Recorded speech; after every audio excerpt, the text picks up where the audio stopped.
You ask Tiger to solve. This deals with linear equations with one unknown. The final result is x equals 15. Let's solve it step by step. Group all constants on the right side of the equation. Subtract 85 from both sides. Group like terms.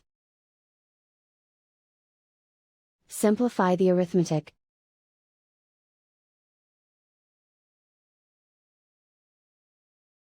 Isolate the x. Divide both sides by -3. Cancel out the negatives.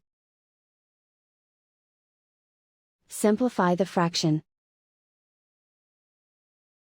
Cancel out the negatives.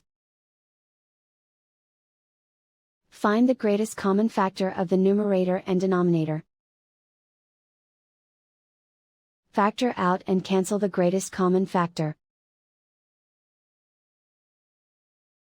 And so the final result is x equals 15.